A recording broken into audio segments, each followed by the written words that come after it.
2심 재판부의 판단에 따라 형량이 달라지고 그거에 따라서 결과에 따라서 이재명 대표의 정치적 운명은 달라집니다. 자, 징역 1년, 중형.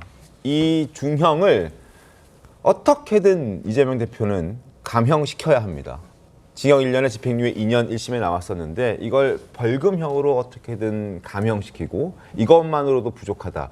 100만 원 미만으로 한 번 더 떨어뜨려야 하는 그런 상황에 지금 직면해 있는 그런 이재명 대표입니다. 과연 이게 한 번에 가능할까?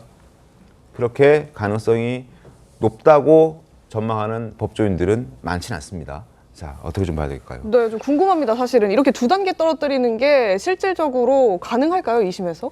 사실상 불가능하다고 봐야 되겠죠. 저는 상상의 영역에 있다고 계속 표현을 하고 있는데요. 자, 이게 왜 그러냐면 2015년에 대법원 판례가 하나 나옵니다. 항소심은 1심에서의 양형 조건에 중대한 변경이 없는 한 가급적 1심의 양형을 존중해야 된다. 그리고 이 판례가 나온 뒤부터는 항소심 실무가 과거처럼 1심의 양형을 기계적으로 깎아주는 게 많이 사라졌습니다. 네. 그러면은 이재명 대표도요, 이게 항소심에서 감형이 되려면은 적어도 유죄 부분 중에 일부가 무죄로 바뀌어야 됩니다. 그게 어렵다는 건 앞에서 충분히 설명을 드렸고요. 그리고 이재명 대표는 대법원 양형기준표에 대입을 해보면은 가중사유가 한 6가지 있어요. 공직선거법 동종 전과 있죠. 그 다음에 후보자 본인이 허위사실 공표하면 가중사유입니다. 그 다음에 사회적 지위를 이용해서 범행한 경우에 해당합니다. 경기도지사라는 지위를 이용해서 국정감사장에 나가서 허위사실 공표를 했거든요. 그리고 많은 사람들이 보는 그 중계되는 국정감사를 통해서 또는 TV 방송 출연을 통해서 굉장히 전파성이 높은 수단으로 허위사실 공표를 했습니다. 그리고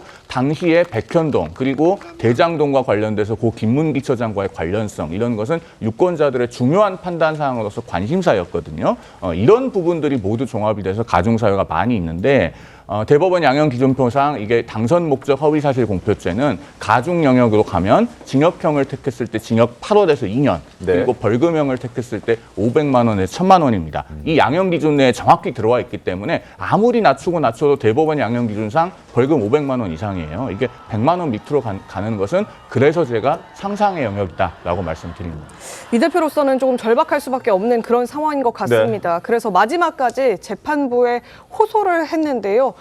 자필 진술서를 냈습니다. 지난주에 무려 30쪽에 달한다고 하는데 이런 표현이 있습니다. 저라고 직접 썼거든요. 그러니까 내가 직접 이 진술서 쓴 거다. 본인 작성을 드러내고 또 1심 선고에 대해서 유례가 없는 징역형이다. 이렇게 표현을 했습니다.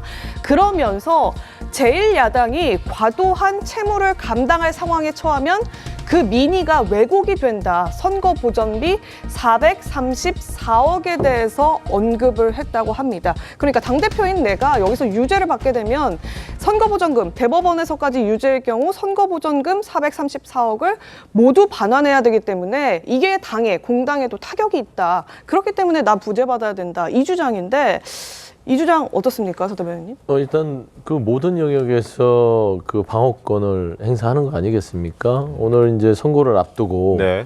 본인이 할 수 있는 모든 사안들을 재판부에게 호소하는 거죠. 뭐 그게 나쁜 건 아니잖아요. 예를 들어서 지금 현재 있어서 본인이 이런 상황에 처해 있고 당도 엮여 있잖아요. 그래서 민주당이라는 공당이 네. 선거보전 비용을 434억 원을 다시 반환했을 때는 정당 자체의 어떤 여러 가지 운영 자체가 어려울 수도 있다. 저는 재판부가 그 부분도 같이 볼 수 있다고 봅니다. 그걸 안 볼 이유도 없고요. 그래서 저는 그런 부분까지 고려해서 네. 일단은 좀 선고를 내려달라는 것인데 예를 들어서 지금 보면은 이재명 대표 2심 선고는 무죄 아니면 유죄예요. 뭐 이렇게 세분화해서 100만 원이다, 100만 원 미만이다 의미가 없죠. 100만 원 이상이면은 그냥 유죄예요. 네. 피선고 박탈되고 그다음에 434억 반환해야 되고요. 그렇기 때문에 어차피 이재명 대표에게 있어서는 오늘은 유죄 아니면 무죄의 날이 되기 때문에 전체적인 본인이 처한 상황에 대해서 재판부에 호소하는 것들 저는 그냥 뭐 비판의 여지는 없다고 봅니다. 송 대변인님, 434억 원 관련해서 지금 당비 반환해야 된다 이 주장인데 그 부분 어떻게 보십니까? 결론부터 말씀드리면요. 민주당이 지금 434억 원을 2번 반환하고도 남을 정도의 재산이 있습니다. 이건 제가 민주당 홈페이지에서 정확하게 확인을 한 건데요.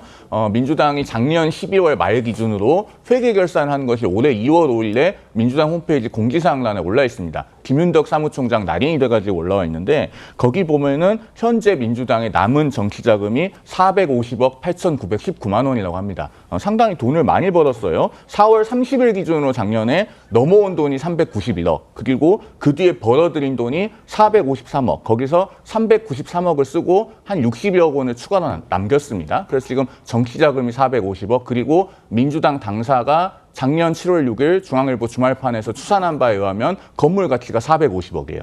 둘을 합하면 900억 정도 되거든요. 네. 그러면은 434억을 두 번 반환하고 남을 정도의 돈이다. 이재명 대표가 피고인 진술서에서 과도한 채무라고 표현을 했다고 지금 중앙일보 보도에 의하면 그렇게 전해지는데, 제가 봤을 때는 이것은 상당히 거짓말에 가까운 엄살이다, 이렇게 보여집니다. 돈이 없어서 못 내는 상황은 아닐 테고, 근데 이제 이재명 대표 입장에서도 저 돈을 민주당에게 내게 만든다면 본인의 입지가 그만큼 줄어들 수 있기 때문에 그 부분을 걱정해서 재판부에 이렇게 이런 진술서도 보낸 것이 아닌가 하는 생각도 듭니다.